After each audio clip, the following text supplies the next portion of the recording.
Hello বন্ধুরা, সোনালি কিচেনে তোমাদেরকে স্বাগত। দেখো আজকে আমি বানাবো বাঁধাকপির পকোড়া। প্রথমে বাঁধাকপিটা ভালো করে কেটে সেদ্ধ করে ফেলে দেব। দেওয়ার পরে এখানে বাঁধাকপির মধ্যে আমি বেসন দিয়ে নিচ্ছি, লবণ, হলুদ, লঙ্কা গুঁড়ো আর দিয়ে দিচ্ছি একটু জিরের গুঁড়ো আর অল্প করে একটু কালো জিরে দিয়ে খুব ভালো করে আমি এটা মেখে নেব। আর এখানে আমি জল দেবো না। এবার একটা কড়াই বা প্যান বসিয়ে নেব, নিয়ে তারপরে দিয়ে দিলাম সাদা তেল। সাদা তেলটা গরম হলে পকোড়াগুলো আমি ভেজে নেব। তো বন্ধুরা, খুব সহজে আর কম সময়ে এইভাবে তোমরা বাড়িতে নিরামিষ বাঁধাকপির পকোড়া বানিয়ে নিতে পারো খুব সহজেই।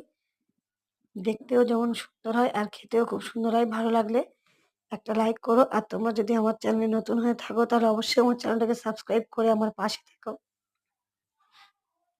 দেখো পকোড়াগুলো ভাজা হয়ে গেছে, আর শেষে যেগুলো আছে এগুলো আমি ভেজে তুলে নেব।